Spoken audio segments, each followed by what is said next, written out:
우리 하나님 말씀 같이 보겠습니다. 오늘은 베드로전서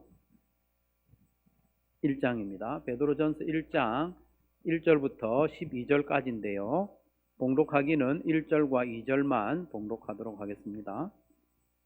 예수 그리스도의 사도인 베드로가 본도와 갈라디아와 갑바도기아와 아시아와 비두니아에 흩어져서 사는 나그네들인 택하심을 입은 이들에게 이 편지를 씁니다. 하나님 아버지께서 여러분을 미리 아시고 성령으로 거룩하게 해 주셔서 여러분은 순종하게 되고 예수 그리스도의 피 뿌림을 받게 되었습니다.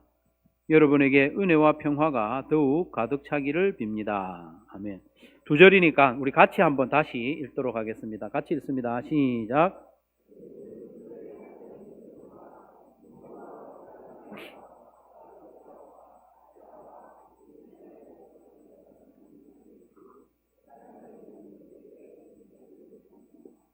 하나님 아버지께서 여러분을 미리 아시고 성령으로 거룩하게 해 주셔서 여러분은 순종하게 되고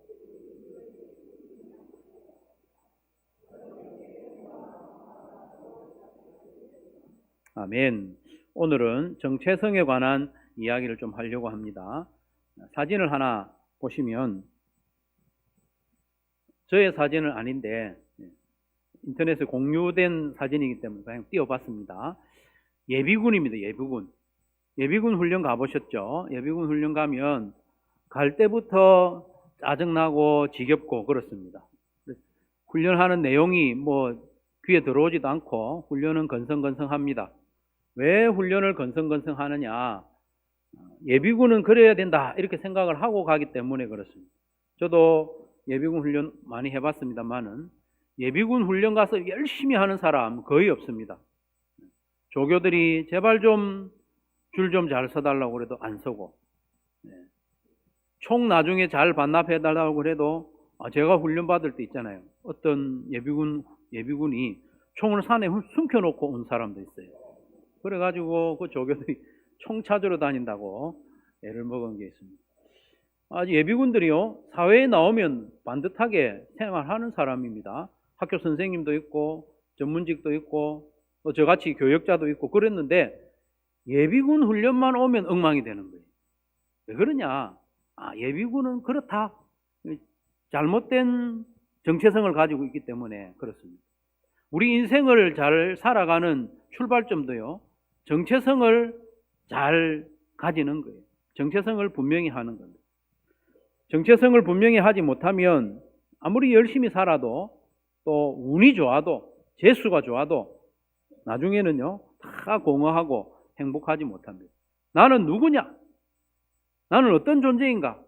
그걸 분명히 알아야 행복하고 의미 있는 인생을 출발할 수 있습니다. 정체성이 분명하지 않으면 제대로 된 인생을 출발도 못하게 되는 거죠.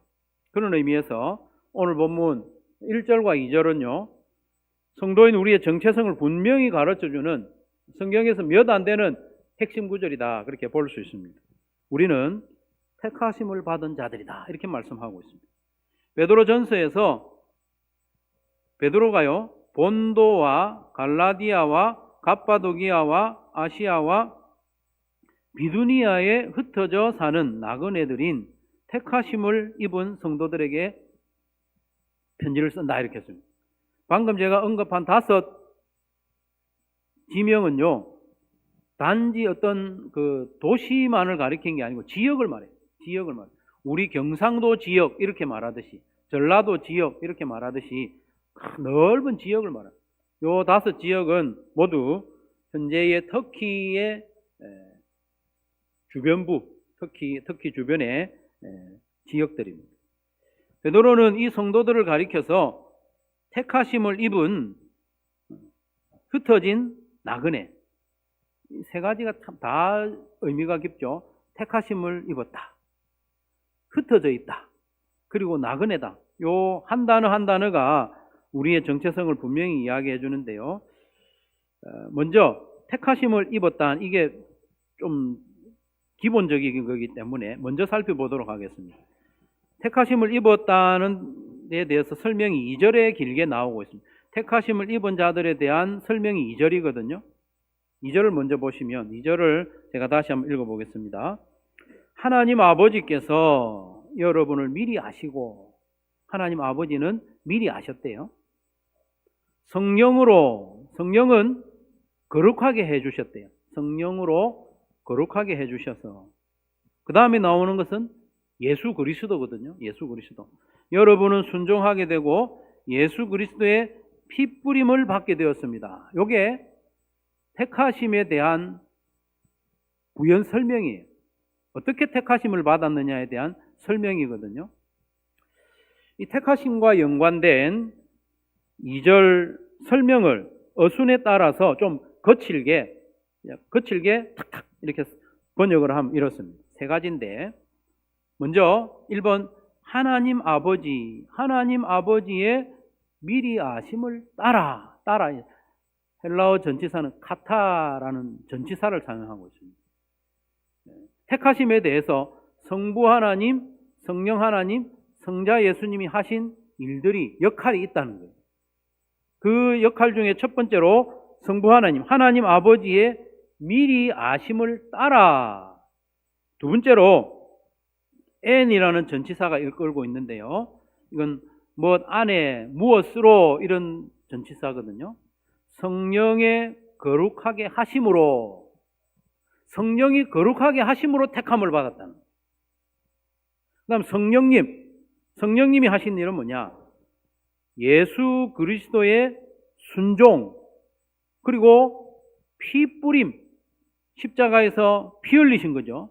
그 피로 우리를 바르고 우리를 깨끗하게 해주신 거죠. 그래서 예수 그리스도의 순종과 피 뿌림을 위하여, 여기서 이 구를 이끌고 있는 전치사는 에이스라는 전치사인데, 그 의미는 무엇 안으로라는, 무엇 안으로, 뭘 위하여 혹은 무엇 안으로. 그래서 예수 그리스도의 순종과 피 뿌림 안으로 우리를 택했다.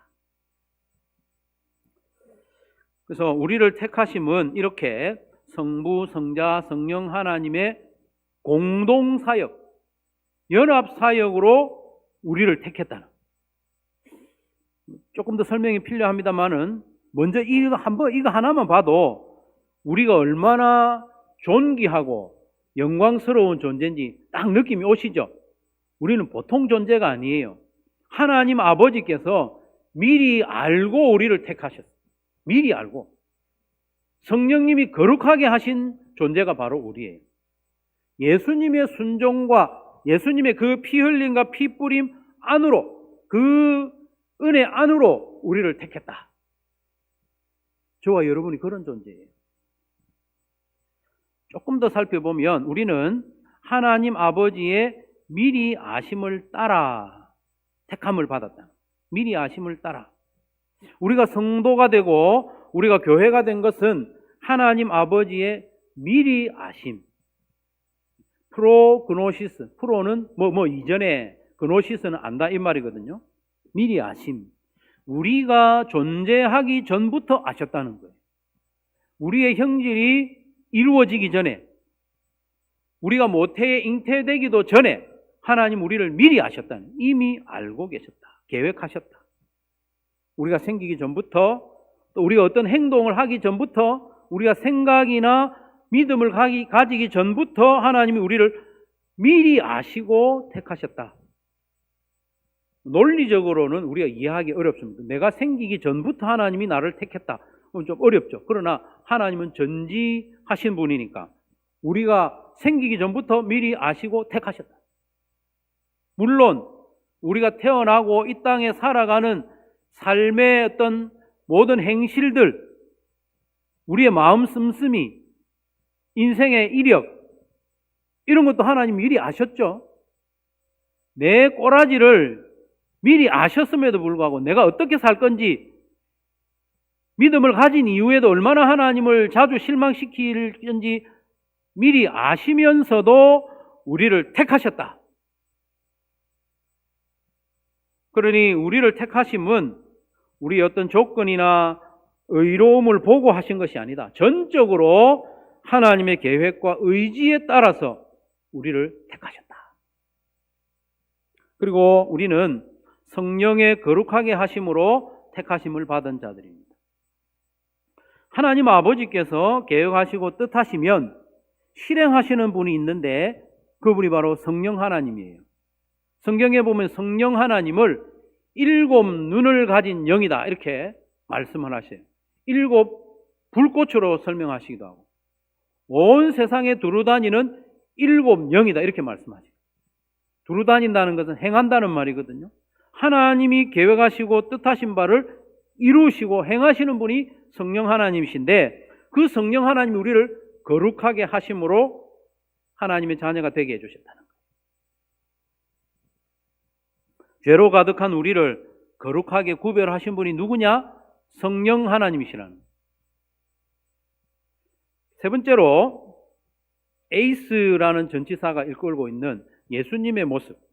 우리는 예수 그리스도의 순종과 피뿌림을 위하여 그 피뿌림 안으로 택하심을 받은 자들입니다. 세번역 성경에서는요, 순종과 피뿌림을 각각 따로 번역을 하고 있습니다. 따로. 성경에서요, 이 부분이 정말 번역하기 어려운 부분이에요. 그래서 성경에 여러 번역본들이 있잖아요. 그 번역본들을 보면 이 부분은 제각각 번역을 하고 있습니다. 그만큼 어렵다는, 성경학자들 사이에서도 이 번역이 너무나도 어려워요. 어떤 성경은 순종과 피뿌림을 같이 묶어서 번역하는가 하면 오늘 세번역과 같이, 세번역이 뭐라고 합니까? 여러분은 순종하게 되고 예수 그리스도의 피뿌림을 받게 되었습니다. 피뿌리는 주체는 예수님이고 순종하는 것은 여러분, 성도라고 이렇게 번역을 하고 있잖아요. 이게 참 어려워요.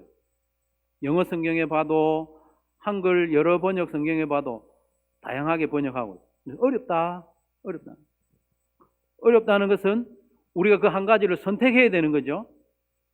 선택을 하는데 저는 어떻게 선택을 했느냐, 가급적이면 원어 성경에서 한번, 제가 탁월하게 잘하는 건 아니지만 그래도 가만히 들여다보면 이거 어디다가 갖다 붙여야 될지 그 정도는 좀 보이거든요.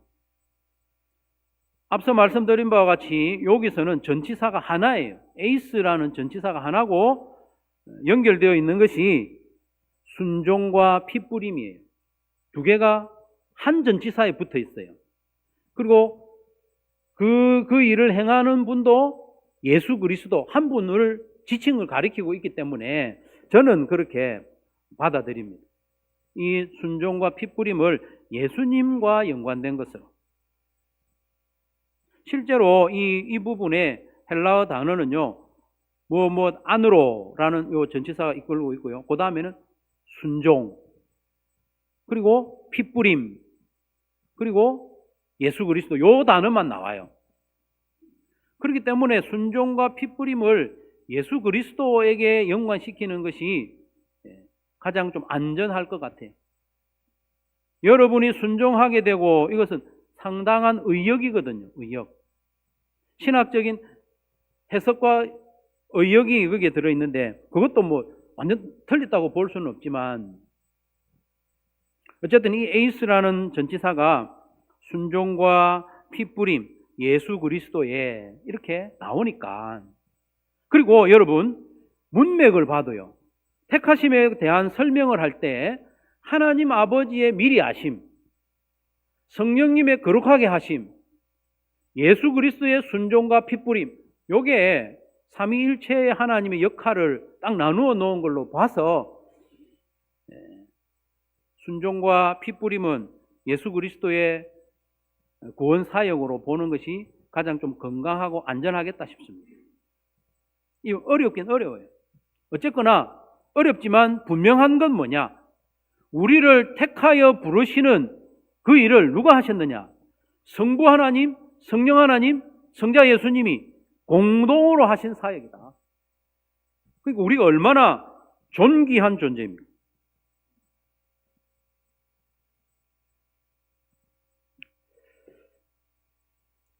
가끔 그런 경우가 있습니다. 누군가에게 선물을 하나 받았을 때, 이걸 선물을 하나 받았다 칩시다. 선물을 받았을 때, 처음 딱 받았을 때, 너무 좋은 것 같다. 내 너무 기쁘다. 소중하다. 이렇게 느껴지는 때도 있지만, 어떤 때는 선물을 받아서 기분은 좋지만, 이건 별로 내한테 별로 가치가 없겠다. 내한테 별로 필요한 거 아니다 싶어서 툭 던져 놓는 경우도 있어요. 그런데 나중에 그 선물한 사람이, 야, 그거 내가 얼마 주고 산지 아냐? 500만 원 주고 산 거야. 이렇게 하면 처음에는 내가 그걸 별로 소중하게 안 여기다가, 와, 이게 500만 원짜리가? 그러면 처박아 놨던 걸 다시 꺼내가지고 안전한 데 보관하지 않겠습니까? 야, 내가 이거 넣어주려고 서울까지 가서 사왔다. 이렇게 하면, 아, 그 수고가 대단하네.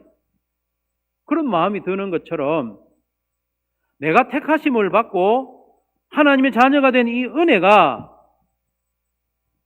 성부 하나님의 미리 아심을 따라서 성령 하나님의 거룩하심에 의해서, 거룩하시게 하루게 하심을 통해서 예수 그리스도의 성육신과 십자가 죽음, 피 흘림, 그 공로 안으로, 그 은혜 안으로 우리를 데리고 들어온 것이 택하심이라는 것을 안다면, 지금까지 우리가 당연하게 또 무감각하게 여기던 이 놀라운 은혜가 너무나 크게 보이지 않습니까? 그러니 이후로 여러분 자신을 절대로 하찮게 여기지 말기를 바랍니다. 내 같은 게 뭐 이런 소리 하면 안 됩니다. 내 같은 게 뭐 이런 생각하면 안 됩니다. 하나님을 봐서는 그렇게 생각하면 안 됩니다. 나의 능력이나 지난날 내가 이루어 놓은 어떤 성과로 나를 판단하려고 하지 마십시오. 그거하고 무관하게 우리 한 사람 한 사람은 영광스럽고 존귀한 존재입니다. 실제로 내가 지금 살아가고 있는 삶의 형편이, 살아가는 행실이 뛰어나지 못하고 볼품없고 지식적으로나 소유적인 면에서 내세울 게 없고 건강도 약하고 어떤 어디에 기여를 못하는 그런 형편일지라도 하나님의 이 택하심 하나만으로도 우리는 이미 존귀한 존재가 되었음을 믿으시기를 바랍니다. 우리 어디에 꼭 필요한 역할이 있어야만 존귀한 자가 아닙니다. 내 존재 자체가 존귀한 것. 우리는 그런 존재입니다. 우리 한소만 교회는 그런 공동체입니다. 그래서 자기 자신에게 한번 크게 말해 주십시오. 한번 말해 주십시오. 나는 존귀한 사람입니다. 존귀한 사람입니다. 옆에 분에게도 말해 주십시오. 당신도 존귀한 존재입니다. 우리는 다 존귀한 존재. 그렇게 여겨주고 나를 그렇게 여겨야 돼요. 그럼 이제 1절로 돌아와서 1절의 내용을 좀 살펴보면, 성도인 우리를 가리켜서 택하심을 받았는데 어떻게 살아가느냐? 흩어져서 사는 나그네를. 우리는 흩어진 나그네예요. 흩어진 나그네. 성도인 우리를 가리키는 내용이 택하심, 나그네, 흩어짐 요 세 가지가 지금 나오고 있는데 이 각각 의미가 조금씩 다릅니다. 택하심은 존재의 가치를 결정하는 거예요. 성부, 성자, 성령 하나님이 공동으로 역사하셔서 우리를 택하셨기 때문에 우리는 존귀한 거예요. 그 자체로 존귀한 거예요. 내가 뭘 더 보탤 것도 없어요. 존귀한 존재입니다. 택하심은 존재 가치고, 나그네라는 것은 우리 존재, 우리의 삶의 방향을 말해요. 우리가 어느 방향으로 가고 있느냐? 존재의 방향이, 삶의 방향. 흩어짐은 좀 이따 설명하겠지만 존재의 사명이에요, 사명. 택하심을 받은 존재라는 것은 우리 정체의 존재 가치죠. 나그네라는 것은 우리가 어디를 향해서 가고 있느냐? 나그네라는 방향성을 말하고 흩어졌다는 말은 우리 존재의 사명을 담고 있습니다. 나그네라는 말은 우리가 모르는 사람 없죠. 어디를 향해서 가고 있잖아요. 정착한 사람이 나그네가 아니에요. 장막을 치고 텐트를 치고 오늘은 이곳 내일은 저곳 어디를 향하여 나가는 외국인이라는 말이거든요. 잠시 거주하는 외국인, 이게 성경에 나오는 나그네라는 단어의 뜻입니다. 순례자라는 뜻이죠. 우리가 사는 이 땅과 세상은 종착지가 아니에요. 목적지가 아닙니다. 천년만년 살 곳이 아니에요. 우리는 잠시 있다가 가야 돼요. 나그네예요. 우리의 본향은 어디입니까? 천국, 하늘나라예요. 우리의 본향은 하늘나라예요. 베드로전서 1장 4절에 보면 같이 한번 읽겠습니다. 1장 4절 시작.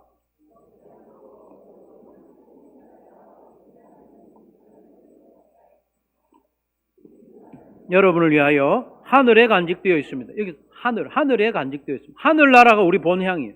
장차 우리에게 주어지는 유산은 썩지 않고 더러워지지 않고 낡아 없어지지 않는 것이라고 했는데 이게 어디 있느냐? 하늘에 있어요. 하지만 이 세상의 것은, 땅의 것은 썩습니다. 방부제를 넣어놔도 썩어요. 더러워집니다. 낡아 없어집니다. 이 세상의 모든 것은 그래요. 그래서 하늘 본향을 향하여 순례하는 나그네인 우리는 이 땅의 것을 위하여 살지 않고 하늘의 것을 사모하며 살아야 함을 가르쳐주고 있는 거예요. 너희들은 나그네다. 이 땅의 것에 매이지 마라. 골로새서 3장 1절 2절에도 위의 것을 찾으라. 거기는 그리스도께서 하나님 우편에 앉아 계시느니라. 위의 것을 생각하고 땅의 것을 생각하지 말라. 성도 여러분, 우리는 하늘 본향을 향하여 가는 나그네임을 잊지 말고 땅의 것에 마음을 빼앗기지 말고 위의 것, 하늘의 것을 사모하며 살아가기를 바랍니다. 마태복음 6장 33절에도 보면 너희는 먼저 하나님의 나라와 하나님의 의를 구하여라. 그리하면 이 모든 것을 너희에게 더하여 주실 것이다. 하늘의 것을 먼저 추구하면 땅에서 사는 동안 필요한 건 채워주신다. 그 말씀을 하고 있습니다. 거꾸로 하면 안 됩니다. 성도 여러분, 한번 생각해 봅시다. 요즘 내가 가장 많이 고민하고 또 시간과 마음을 쏟는 일이 무엇인지, 내가 제일 힘들어하는 일, 그게 뭔지, 그 일이 썩지 않고 더러워지지 않고 낡아 없어지지 않는 하늘의 것인지, 아니면 세월이 좀 지나면 썩기도 하고 변형되기도 하고 더러워지기도 하고 낡아 없어지기도 하는 땅의 것인지,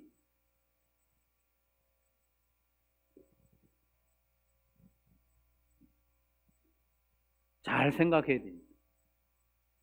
나는 하늘 본향을 향하여 걸어가는 나그네요 순례자임을 잊지 않는 성도들이 다 되시기를 주님의 이름으로 축원합니다. 이걸 잊어버리면 안 돼요. 한번 따라하겠습니다. 나는 나그네입니다. 나는 나그네이기 때문에 썩어질 것, 이 땅에 있다가 없어질 것, 더러워질 것, 변형될 것, 거기에 우리의 마음을 두고 살면 안 됩니다. 그리고 또 중요한 정체성이 있는데 그건 흩어진 나그네라는 겁니다. 나그네이긴 나그네인데 흩어진 나그네. 여기서 흩어졌다고 하는 단어는요, 여러분 많이 들어보셨을 거예요. 디아스포라 들어보셨죠? 디아스포라. 디아스포라는 흩어진 사람 그런 뜻이지만 사실은 요게요, 농사의 용어예요. 농사의 용어. 디아스포라. 디아스페이로라는 농사 용어인데요. 뜻이 뭐냐 하면 씨를 널리 흩뿌린다 그 말이에요. 씨를 널리 흩뿌리는 것이 디아스페이로. 거기서 디아스포라가 나왔거든요. 농사 짓는 거예요. 농사. 여러분, 씨를 왜 뿌릴까요? 네? 농사 안 집은 분도 아시죠? 씨를 왜 뿌립니까? 작물이 열매 맺히기를 바라는 마음으로 뿌리는 거죠. 그냥 심심하니까 뿌리는 거 아니에요. 목적을 가지고 다른 열매를 기대하면서 씨를 흩뿌리는 거예요. 그게 디아스포라입니다. 우연히 거기 살게 된 사람이 아니에요. 어쩌다 보니까 본도에 살고, 어쩌다 보니까 갑바도기아, 아시아, 비두니아, 갈라디아, 그게 뭐 살게 된 사람이 디아스포라가 아니에요. 하나님이 뿌려놓은 사람들이에요. 하나님이 심어놓은 사람이 디아스포라입니다. 흩어진 나그네. 저와 여러분도 마찬가지죠. 어쩌다 보니 내가 부산에 살게 된 우연적인 존재가 아니에요. 말씨도 투박스럽고, 내가 서울에 태어났으면 말씨도 예쁘고 그럴 텐데 어쩌다가 부산에 태어나가지고 싸우는 사람인 줄 오해받기나 하고, 내가 어쩌다 보니 한수만교회 다니게 된 게 아니에요. 어쩌다 보니 이 직장에, 어쩌다 보니 이 학교에 있게 된 존재가 아닙니다. 어쩌다 보니 21세기에 내가 이 땅에 살게 된 존재가 아닙니다. 하나님이 뿌려놓은, 하나님이 심어놓은 존재예요. 사명이 있는 거예요. 우리는 아무렇게나 던져진, 방치된 존재가 아닙니다. 실존주의 철학자들이 막 말장난하듯이 목적 없이 던져진 존재, 본질 없이 세상에 내던져진 존재, 뭐 그런 존재가 아닙니다. 분명한 목적을 가지고 뿌려진 존재, 심겨진 존재라는. 그렇기 때문에 우리는 정체성에 맞게 살아야 됩니다. 우리를 택하여 부르시고 목적을 가지고 뿌려놓은 그 자리에서 그 사명을 감당해야 됩니다. 베드로전서는 그런 목적을 가지고 기록한 편지입니다. 베드로전서는. 베드로가 이 성도들, 뿌려진 나그네들에게 이 편지를 쓴 목적은 정체성에 합당하게 살아내라. 그러면 이 베드로전서를 기록하게 한 그런 배경을 좀 알면 좋을 것 같아요. 이제 조금 망설였는데 조금 그래도 한번 봅시다. 오늘은 뭐 고기를 씹듯이 앞에는 막 전치사 이야기하고 했는데 고기를 씹듯이 좀 씹어봅시다. 표를 한번 보시면 잘 한번 들여다보십시오. 잘 안 보일 수도 있는데, 먼저 베드로전서가 기록된 것은 주후 64년경입니다. 64년경. 64년에 어떤 큰일이 있었느냐 하면 로마에 대화재가 있었습니다. 어떤 사람은 네로가 일부러 불내놓고 기독교인들을 뒤집어 씌웠다 하는 그런 뭐 말도 있습니다만은 대화재가 64년에 있었거든요. 64년이 교회의 핍박의 어떤 큰 갈림 분기점이 되는 해예요. 그 시기를 전후해서 바울을 우리가 좀 살펴보는 것은 바울이 신약 성경의 흐름에 매우 중요한 줄기이기 때문에 다른 걸 이해하기 위해서 큰 줄기를 좀 알면 좋습니다. 그래서 바울이 1차로 로마 감옥에 한 2년 갇혀 있었는데 그때가 주후 한 60년부터 62년경쯤 돼요. 그때 감옥에 갇혀 있을 때 편지를 4권을 썼죠. 그때 60년, 62년. 2년 있다가 무죄로 풀려났죠. 풀려나서 바울이 한 5년, 6년 선교여행을 또 다녀요. 온 지중해 연안을. 그때 디모데전서와 디도스를 쓰죠. 그리고 그 뒤에 이제 핍박이 심해져 가지고 바울이 다시 2차로 로마 감옥에 갇힌 때가 66년 혹은 67년경쯤 돼요. 한 1, 2년 갇혀 있다가 순교를 하게 되죠. 순교를 앞두고 쓴 편지가 디모데후서, 유언격으로 쓴 게 디모데후서죠. 이런 시대적인 조금 요 베드로전서의 기록 전후의 배경을 좀 보는 거죠. 그러면 이때 로마의 상황이 어땠느냐? 로마의 상황이 어땠느냐 하면 네로가 황제로 있었어요. 54년부터 한 68년까지. 이때 이제 64년에 로마에 큰 화재가 있어가지고 많은 사람도 죽고 재산적으로 큰 피해를 보죠. 어쨌든 이 로마, 이 네로가 다스리던 이 때는요, 로마 시대에 여러 종교를 다 허락했어요. 다신교 시대예요. 그래서 로마에 가든지 안 그러면 뭐 헬라 유적지에 가보면요, 신전에 가보면 온갖 신들이 다 있어요. 그래서 만신전 들어보셨죠? 만신전. 온갖 신전이 다 있는 거예요. 신들을 다 섬기는 거예요. 그런 시대가 로마 제국 시대였다는 거예요. 그런데 예수 믿는 사람은 여러 신을 섬깁니까? 한 신만 섬기죠. 여기서부터 이제 갈등이 있는 거예요. 베드로 전서를 쓸 때 그런 시대라는 거예요. 여러 신을 섬기는 시대에 예수님만 섬기는 이 백성들이, 성도들이 어려움이 있겠습니까? 없겠습니까? 어려움이 있죠, 당연히. 그리고 여러 신을 허용하면서도 한 가지는 강조합니다. 황제가 신이다. 황제가 주다. 황제가 큐리오스, 주다는 거예요. 그러면 기독교인들은 누구를 주로 모십니까? 예수님을 주로 모십니다. 그러니까 여기서도 성도들은 어려움을 당할 수밖에 없어요.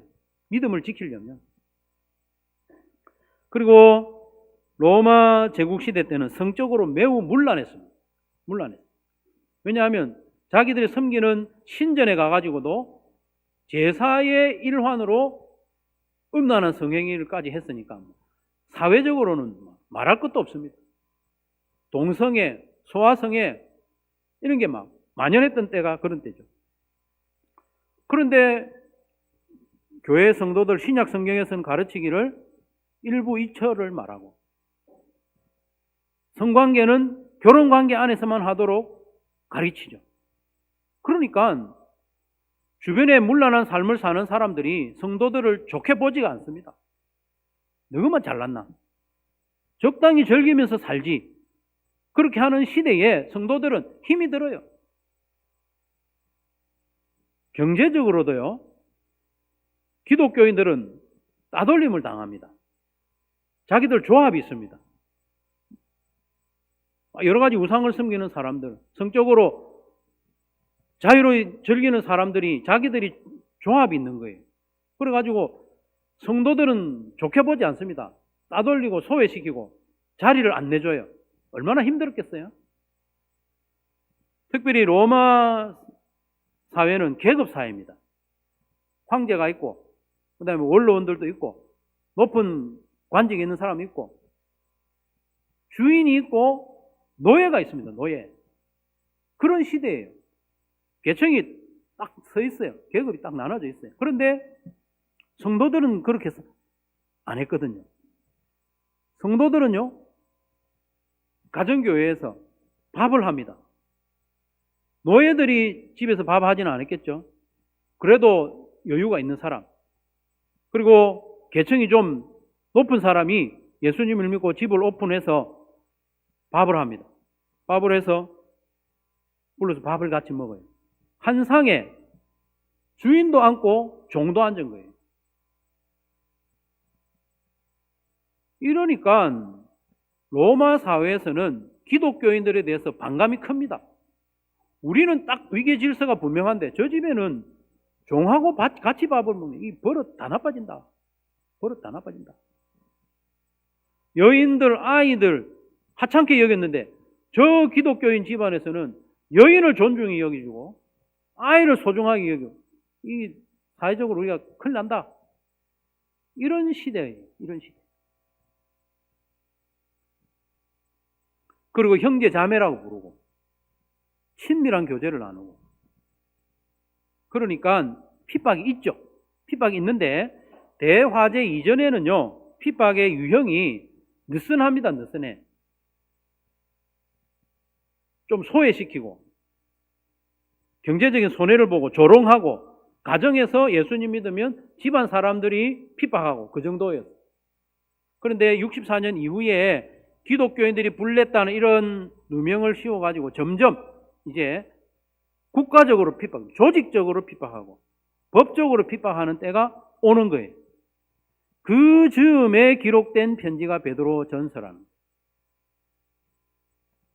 그러니까 베드로가 성도들한테 너희들은 정체를 분명히 가지고 하나님 아버지의 미리 아심을 따라 성령의 거룩하심을 통하여 예수 그리스도의 순종과 피뿌림 안으로 너희들이 택함을 받았으니까 그런 존재로 살아야 된다. 그리고 너희들은 흩어진 나그네다. 나그네다. 지금 너희들이 고난받고 어려움 당하는 이곳은 너희들이 영원히 살 곳이 아니다. 나그네다. 곧 떠난다. 힘내라. 그리고 너희들이 흩어졌다는 것은 거기서 할 일이 있다는 말이다. 하나님 나라의 대사로 살아야 된다. 복음 전파자로 살아야 된다. 그런 사명까지 주는 거죠. 그래서 베드로는 이 편지를 통해서 흩어져 있는 성도들에게 용기를 주고 또 믿음대로 살도록 격려하는 그런 편지인 거죠. 그러면 여러분, 21세기 대한민국에 사는 우리는 어떤 상황에 있느냐?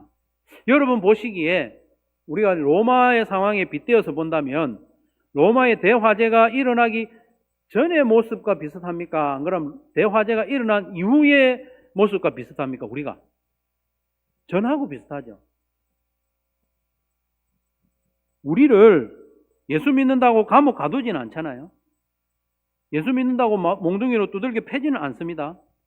다만 믿음 생활 제대로 하려면, 성도답게 살려면 조롱은 감수해야 됩니다. 따돌림 감수해야 됩니다. 너희가 믿는 신만 진짜 신이가 다른 신도 좀 허용해 줘야지 비판하기도 합니다. 적당히 성적인 쾌락을 누리며 살아가는 이 시대의 많은 사람들은 기독교인들 참 유별나네 합니다. 지금 이슈화되고 있는 것이 만삭이 된 여인도 낙태를 할 수 있도록 법을 만들려고 하고 있죠.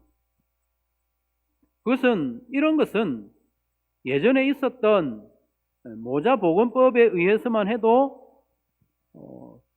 상당히 원하지 않는 아이를 낙태하고 그렇게 했지 않나요? 근데 지금은 만삭이 된 여인도 낙태를 하려고 법을 만들고 있어요. 이건 가만히 있으면 안 됩니다. 왜 그런 법이 나오느냐? 이 시대의 풍조가 성적인 쾌락을 마음껏 즐기도록 방치하자는 거거든요. 결국은 그걸로 가고 있습니다. 이런 시대에 살고 있는 우리가 믿음을 지키고 거룩하고 정결한 삶을 살려고 고집을 한다면 손가락질 안 받을 수 없습니다, 여러분. 손가락질 받을 수밖에 없어요. 너희만 잘났나? 왕따를 당하기도 하고 경제적인 손해를 당하기도 해야 됩니다. 가정에서도요, 믿지 않는 가족으로부터 어려움을 당하기도 하죠. 우리는 그런 어려움을 당하고 있습니다. 하지만 우리를 하나님의 백성으로, 하나님의 자녀로 삼으시기 위하여 성부, 성자, 성령 하나님이 공동으로 역사하시기까지 하셨는데, 나그네로 살아가는 이 땅에서 우리가 조롱 좀 받고 손해를 보고 소외받는다고 타협하고 물러서서는 안 되는 거죠. 정체성을 지키며 믿음과 거룩을 지켜야 되는 거죠. 그리고 우리는 나그네로 살 뿐만 아니라 목적을 가지고 흩어진 나그네로 살아야 됩니다. 흩뿌려진 나그네, 디아스포라. 하나님께서 우리를 흩뿌려 두신 것은 우리로 하여금 다른 열매를 맺도록 우리를 여기에 뿌려놓은 거잖아요. 저와 여러분을 통하여서 다른 믿는 자가 생겨나도록 살아야 합니다. 거룩한 삶과 사랑의 삶으로, 특별히 입을 열어 복음 전하는 삶으로 살아야 합니다. 그 방편으로 VIP를 정하는 거죠. VIP를 정하고 기도하고 또 섬기고 기회가 있을 때 간증하고 예수님 전하는 그 삶을 쭉 살아가야 됩니다. 그게 흩어진 나그네의 삶의 모습입니다. 그래서 여러분 VIP 작정서 아직 깜빡하고 못 내신 분은 오늘 내셔도 되고 다음 주에 내셔도 됩니다. 하셔야 돼요. 사랑하는 성도 여러분, 우선 저와 여러분이 얼마나 존귀한 존재인지 늘 기억합시다. 내가 내를 바라보면서 늘 탄식하고 가슴이나 치고 이렇게 살면 안 돼요. 그럼 하나님이 가슴을 쳐요. 하나님의 미리 아심을 따라 성령의 거룩하게 하심을 통하여 예수 그리스도의 순종과 피뿌림 그 안으로 우리를 초대해놨는데 그 안에 들어와 있는 우리가 확 탄식하고 자괴감에 빠지고 이러면 안 됩니다. 존귀한 존재로. 그걸 잊지 않기 위해서 우리가 할 수 있는 지혜로운 일이 뭐냐? 우리를 구원하기 위해서 이루신 이 구원의 책, 성경을 자꾸 가까이 하면 내가 이렇게 존귀한 존재구나. 기도를 통하여 하나님을 아버지라 부를 때 하나님이 나의 아버지구나. 내가 하나님의 자녀구나. 그걸 기억하면서 나를 존귀하게 여기게 되는 거죠. 또 한 걸음 더 나아가서 영혼 구원의 삶을 사는 것이 흩어진 나그네의 삶이다. 기억하고 영혼 구원을 위하여 지속적으로 관심을 가지고 살아가는 저와 여러분 되시기를 주님의 이름으로 축원합니다.